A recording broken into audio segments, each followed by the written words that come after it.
Muy buenos días. Con mucho gusto de estar participando en este evento, el Club de la Balanza. Mi participación, como ya lo comentó mi compañera, calibración de patrones volumétricos por el método gravimétrico. Y bueno, para entrar un poquito en materia, les quiero comentar que en este ámbito de calibración de recipientes volumétricos, básicamente podemos hablar de tres métodos.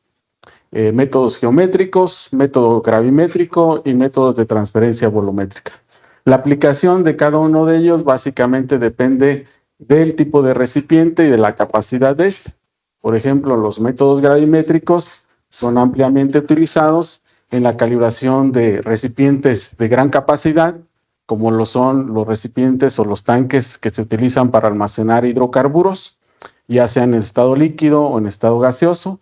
Y básicamente a través de esta metodología es determinar el diámetro, en este caso, por ejemplo, de este tanque vertical, de los diámetros de cada uno de los anillos de que está construido el tanque, para poder definir finalmente una tabla de calibración que nos permita determinar el volumen que contiene ese recipiente a través de la medición de nivel, ¿verdad?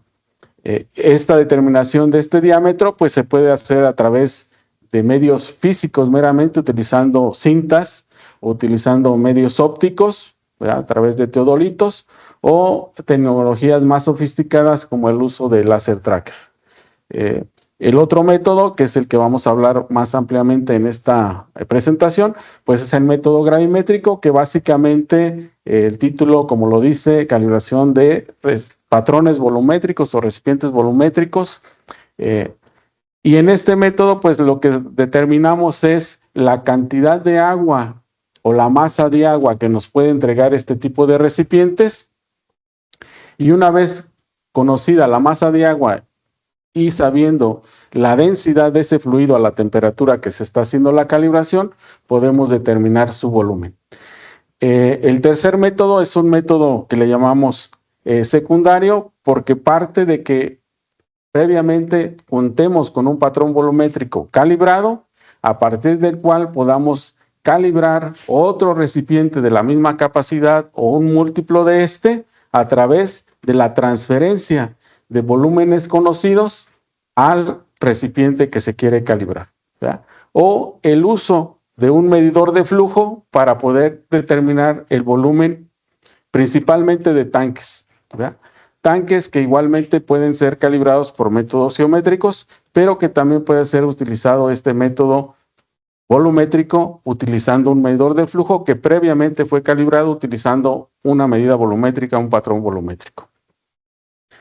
Pero bueno, hablando ya un poquito del método gravimétrico, aquí tenemos un panorama general de la aplicación del método, donde ustedes pueden ver que el método es aplicable a volúmenes tan pequeñitos como microvolúmenes, hasta volúmenes bastante grandes que podemos definir como los más grandes, pues la calibración de autotanques. En todos estos es posible aplicar este método. ¿De qué depende? Pues de que tengamos las capacidades, los instrumentos, la instalación adecuada para poder aplicar el método. En realidad no tiene un límite, ¿verdad?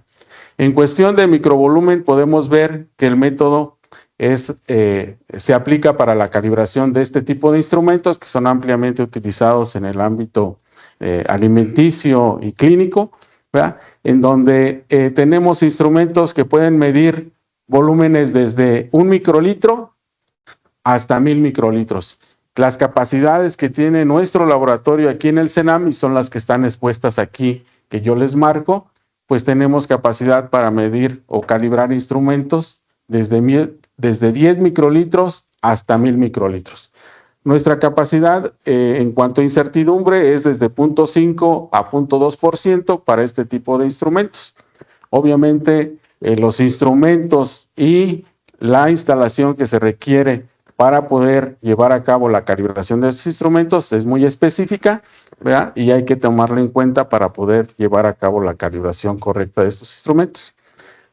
También contamos con capacidad para calibrar recipientes pequeños volúmenes, que básicamente son recipientes de vidrio que podemos ver aquí en la imagen, que se refieren pues a todo este material que normalmente se utiliza en laboratorios clínicos o alimenticios, que son recipientes como pueden ser matraces, buretas, pipetas, probetas, pignómetros, ¿ya?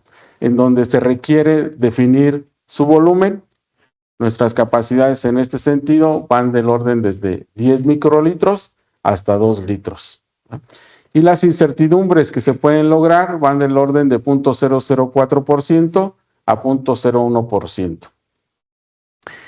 Por la manera en cómo estamos organizados en el CENAM es que he puesto este título de grandes volúmenes porque se refiere a otro laboratorio en el cual es en el que yo trabajo, y básicamente se refiere a la calibración de recipientes metálicos que normalmente son fabricados en acero inoxidable, como los que se pueden ver aquí en la imagen superior, ¿verdad? Que son recipientes o patrones volumétricos de cuello graduado, o recipientes como el que se ve aquí en el centro, que son recipientes cuya definición de volumen es por rebosamiento, ¿verdad? En la calibración de estos recipientes, nuestras capacidades por el método gravimétrico van desde 2 litros hasta 50 litros, con incertidumbres que van desde 0.004% a 0.01%. En este caso me voy a detener un poco. Esta imagen que se ve aquí es la imagen de nuestro patrón nacional de 20 litros. Este tipo de recipientes, su diseño está basado en un diseño del PTB, y nosotros lo hemos adoptado y hemos fabricado nuestros patrones nacionales, que son 4 recipientes de 5 litros, 10 litros, 20 litros y 50 litros, los cuales tienen características especiales que nos permiten lograr la incertidumbre de 0.004%. ¿Qué características tienen estos recipientes? Pues básicamente que son fabricados en 2 piezas, como ustedes pueden ver aquí en la imagen. Aquí está la unión de las 2 piezas. Esas 2 piezas tienen una característica especial, que están pulidas de manera que el sello entre ellas se hace metal a metal, de modo que nosotros podemos abrir nuestro recipiente y limpiarlo y volverlo a cerrar sin que haya un cambio en su volumen. Otra característica importante y que nos la permite esto que sea de 2 piezas es que su acabado interior es espejo, tipo sanitario, de modo que nos permite que tenga una gran repetibilidad en el volumen de agua que nos entrega.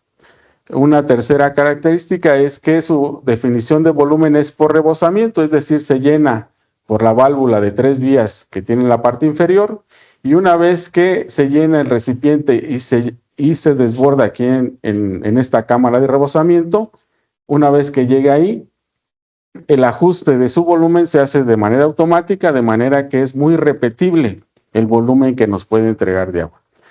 Y una característica adicional es que estos recipientes tienen su sensor de temperatura fijo, de manera que el sensor está en contacto directo con el agua, de modo que podemos determinar de una manera muy precisa el valor de temperatura del líquido que contiene el patrón, que en este caso es agua.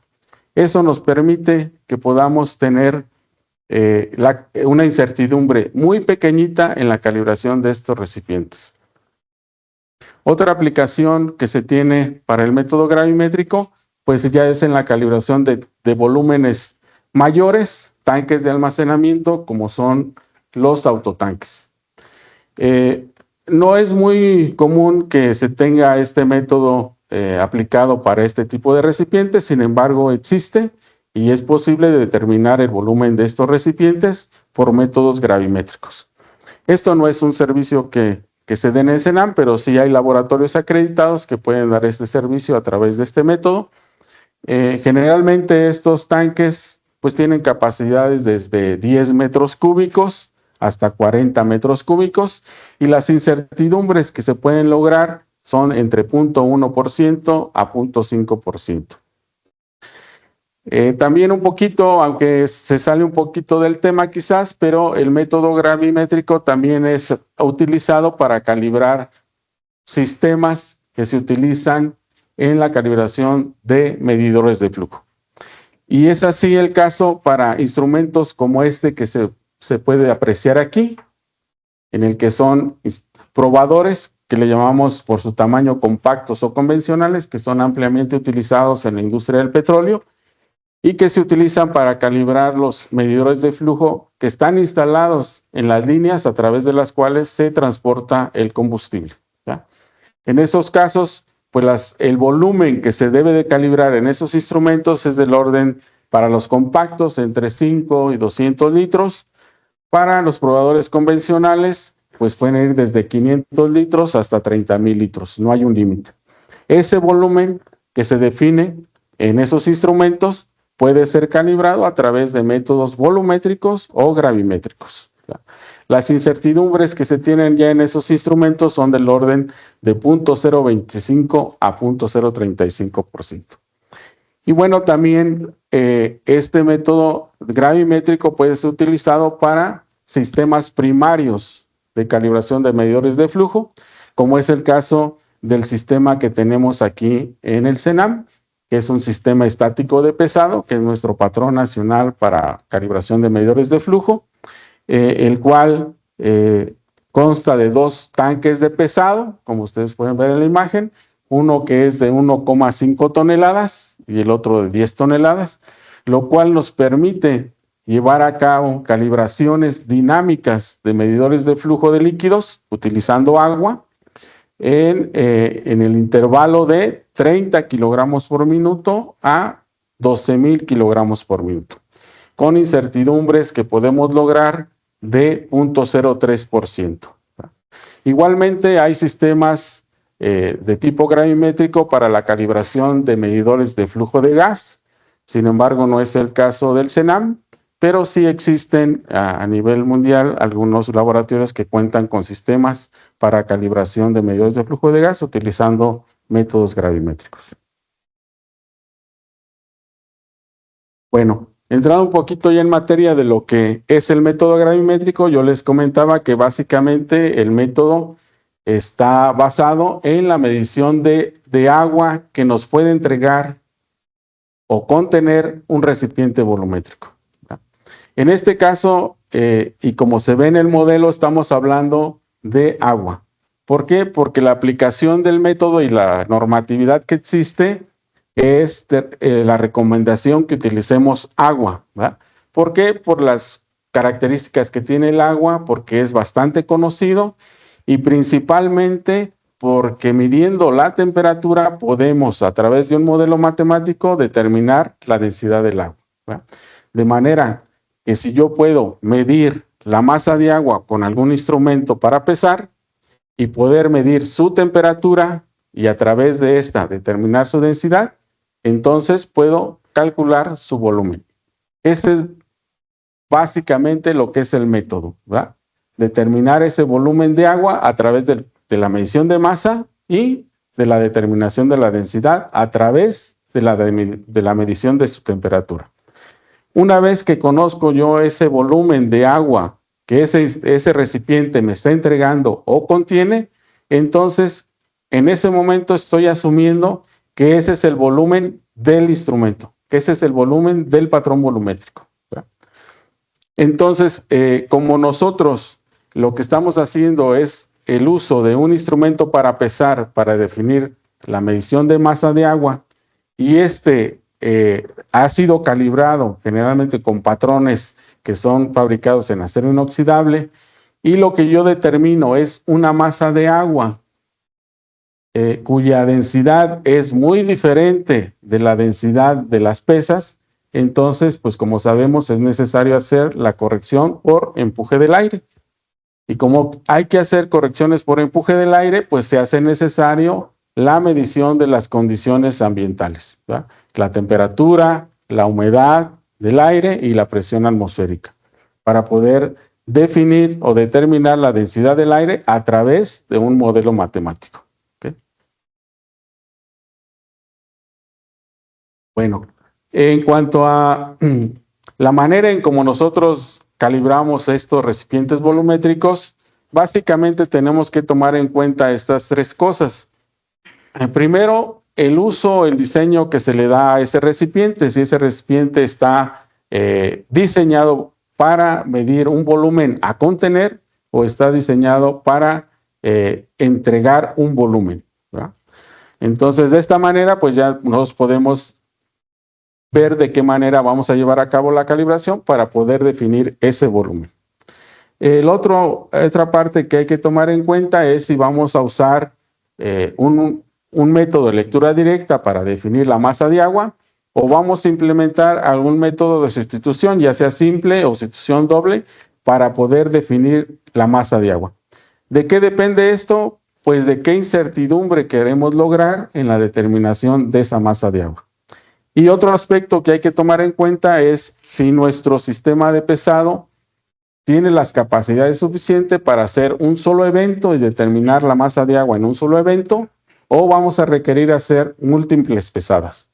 Dentro de este proceso puede ser que utilicemos o hagamos uso de un recipiente auxiliar, si es que el método nos lo permite y nos facilita la determinación de la masa de agua, o directamente vamos a pesar el recipiente del cual estamos haciendo la calibración.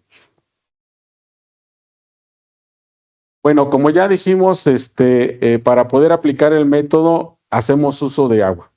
Pero para poder llevar a cabo la calibración y hacer uso de los modelos matemáticos que se tienen para poder determinar la densidad del agua, pues no podemos utilizar cualquier tipo de agua, ¿no? La normatividad nos dice que la conductividad que debe tener el agua para poder ser utilizada en un método gravimétrico, por lo menos debe de tener una conductividad de 5 microsiemens por centímetro o menor. Según la norma ISO 3696, que clasifica los grados del agua, pues vemos aquí en nuestra imagen que está clasificado grado 1, grado 2, grado 3, por lo que podemos ver que un grado 3 es suficiente para poder aplicar nuestro método gravimétrico. Esto con la finalidad de que podamos hacer uso de los modelos que ya se tienen para determinar la densidad del agua en función de la temperatura. Obviamente que si tenemos una mejor calidad de agua con una conductividad menor, pues estamos asegurando de mejor manera el uso del modelo matemático.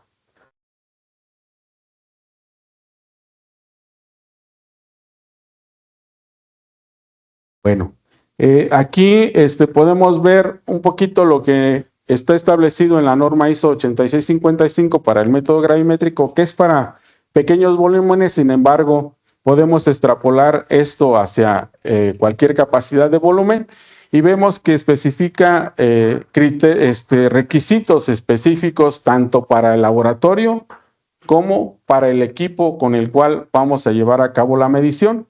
Y ahí podemos observar cuáles son estos requisitos, ¿verdad? Y en función de eso podemos ver cómo nos va a impactar los errores que podamos tener en la medición de esas condiciones ambientales directamente ya en el volumen que estamos calibrando. Un poquito para poner en contexto, yo les comentaba que las incertidumbres de nuestro patrón nacional son del orden de 0.004%. Y vean ustedes que, por ejemplo, si llegáramos a tener errores en la medición del agua de 0.5%, pues ya estamos hablando de un error en volumen de 0.01%, ¿verdad? Si lo vemos en valor porcentual, ¿verdad? Entonces, eso quiere decir el gran impacto que puede tener un error en una de estas magnitudes ya en el volumen que estamos calibrando. Eso es básicamente por la determinación de la densidad del agua en función de la medición de esa temperatura. Y así lo podemos ver para las otras magnitudes, que son humedad y presión, el impacto que puede tener. En menor escala, pero igualmente importantes. Y bueno, aquí básicamente es el modelo que nosotros utilizamos para poder definir el volumen del recipiente a través del método gravimétrico y ya referido a condiciones de referencia. Y aquí, bueno, me voy a detener un poquito porque vean ustedes aquí, este primer término, pues básicamente es la medición de la masa de agua. Y parte de dos mediciones, como ustedes pueden ver ahí, la masa del recipiente lleno menos la masa del recipiente vacío, lo que nos da como resultado, pues la masa de agua. Aquí, obviamente que dependiendo de qué método utilicemos para definir esta masa, pues va a ser la incertidumbre que tengamos. Decíamos que podemos hacerlo por lectura directa, que eso implica pues tener un instrumento calibrado con incertidumbres adecuadas, ¿verdad? O el uso de algún método de sustitución simple o sustitución doble, donde nos permite en el instante propio de la determinación de la masa de agua, hacer uso de patrones de masa para poder definir esa masa de agua, no directamente en función de la lectura de la balanza, pero sí en función de las masas que vamos a utilizar y que ya tenemos previamente calibradas. Los otros dos términos que están aquí enseguida nos permiten hacer las correcciones por empuje del aire, tanto de la masa utilizada en la calibración de la balanza o del método que estemos utilizando, y del empuje del aire para la corrección en la masa de agua. Aquí mismo se encuentra integrada la densidad del agua para poder llevar esta masa de agua a volumen. De modo que al aplicar este modelo matemático hasta aquí, estamos obteniendo el volumen de agua que el recipiente entrega o contiene, ¿verdad?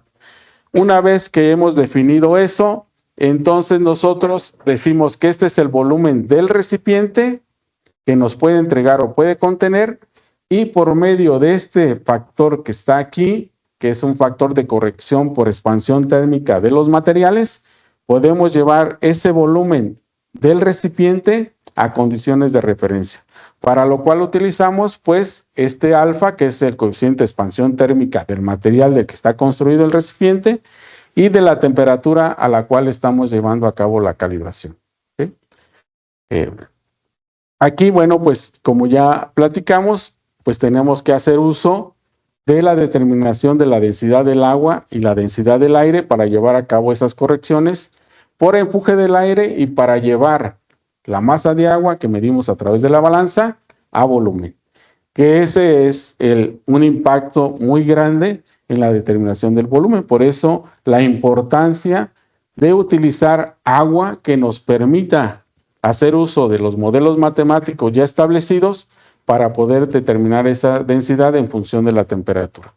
El modelo que se presenta aquí viene de la referencia del artículo de Tanaka, que es ampliamente utilizado para la calibración de recipientes volumétricos y poder determinar su densidad.